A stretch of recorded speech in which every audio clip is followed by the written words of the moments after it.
დავიწყოთ ბოლო ახალი ამბებით ვიქტორ ორბანს მოუწევს ახსნა განმარტებები გააკეთოს იმ სკანდალურ აუდიო ჩანაწერებთან დაკავშირებით, რომლის ირგვლივაც ახლა მსოფლიოში უდიდესი სკანდალია ატეხილი და რომელიც აადასტურებს ვიქტორ ორბანის მთავრობის მჭიდრო კავშირებს კლემთან თუ როგორ ასრულებს ორბანის მთავრობა, როგორც ვიქტორ ორბანი, ასევე მისი საგარეო საქმეთა მინისტრი პირდაპირ პუტინის დაკვეთებს და როგორ აწვდის კონფიდენციალურ ინფორმაციას ევროკავშირის უმნიშვნელოვანეს დოკუმენტებს უნგრეთი, კონკრეტულად ბუდაპეშტი უშუალოდ ვლადიმირ პუტინის მთავრობას. ამ საკითხთან დაკავშირებით ევროპული საბჭოს პრეზიდენტი ანტონიო კოშტა აპირებს, რომ ლიდერებიც მოიწვიოს და ევროკავშირის 27 ქვეყნის დონეზე განიხილოს ვიქტორ ორბანის პასუხისმგებლობის საკითხი. ევროკომისია ამბობს, რომ აუცილებელია ვიქტორ ორბანმა ამ უმნიშვნელოვანეს კითხვებს გასცეს პასუხი და აუცილებელია, რომ ლიდერებმაც რეაგირება მოახდინონ იმასთან დაკავშირებით, რომ რეალურად ვიქტორ ორბანის მთავრობა არის კრემლის ჯაშუში, რომელიც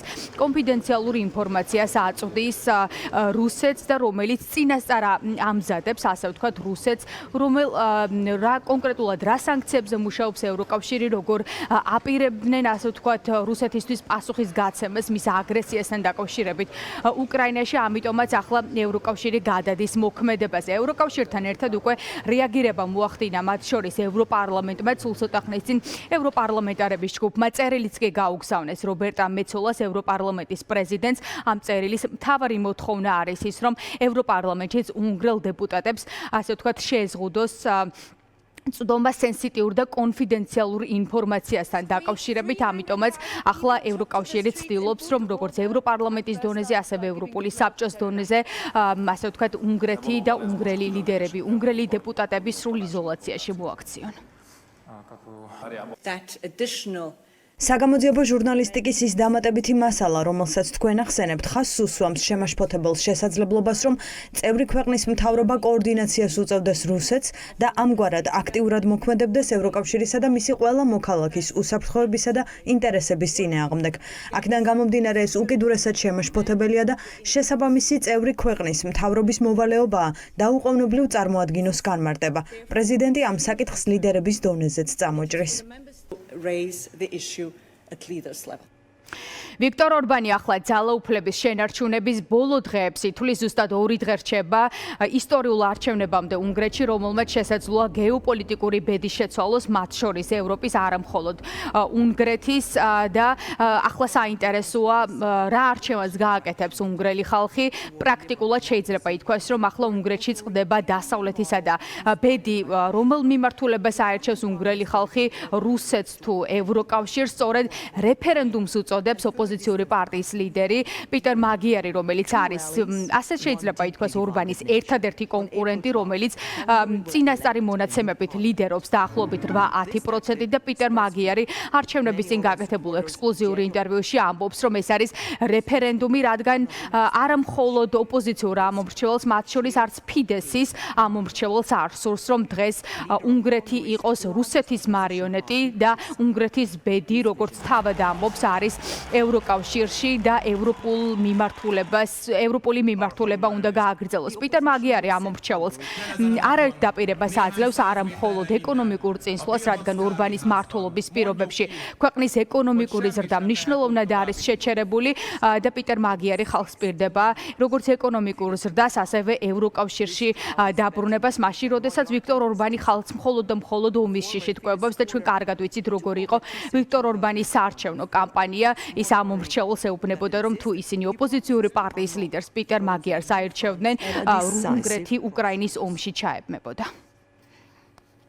ენერგორესურსების მიღება.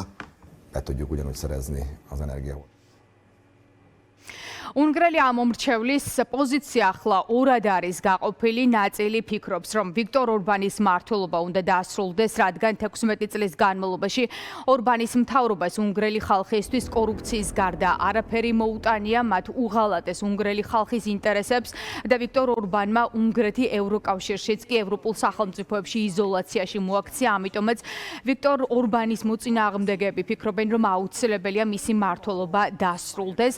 თუმცა არის არიან ისეთი ამომრჩევლებიც, რომლებიც ვიქტორ ორბანის პროპაგანდის ანკესზე წამოეგენ. ისინი ამბობენ, რომ უნგრეთმა საკმარისი ომები გადაიტანა და ახლა ეშინიათ იმის, რომ თუ ვიქტორ ორბანი მმართველობის სათავეებში არ იქნება, უნგრეთი შესაძლოა აღმოჩნდეს რუსეთის წინააღმდეგ უკრაინის გვერდით ომში და გეტყვით, რომ ვიქტორ ორბანმა მთელი საარჩევნო კამპანია სწორედ ომის შიშზე ააგო, რადგან ის ამომრჩეველს უმტკიცებდა, რომ უნგრეთი არის მშვიდობის მოყვარე ერი, მას სურს უკრაინის დახმარების დასრულება და რუსეთის წინააღმდეგ სანქციების შეჩერება და სწორედ ამ შიშით კვებავს ის ამომრჩეველს, რომ თუ ის არჩევნებში დამარცხდება, შესაძლოა უნგრეთშიც ომი დაიწყოს.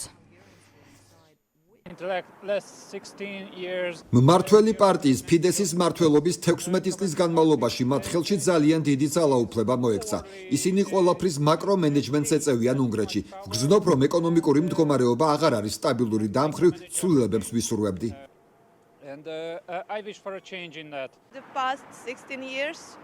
ბოლო 16 წელი სავსე იყო კორუფციით, ტყუილებითა და უნგრელი ხალხის ღალატით.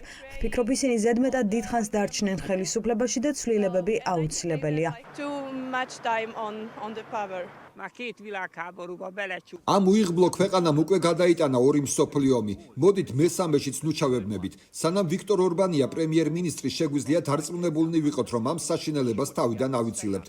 ამიტომ ჩემს გარშემო ყველას ვეუბნები, ოჯახს, მეგობრებს, რომ ეს არის მიზეზი, რის გამოც ხმა ფიდეს უნდა მისცენ.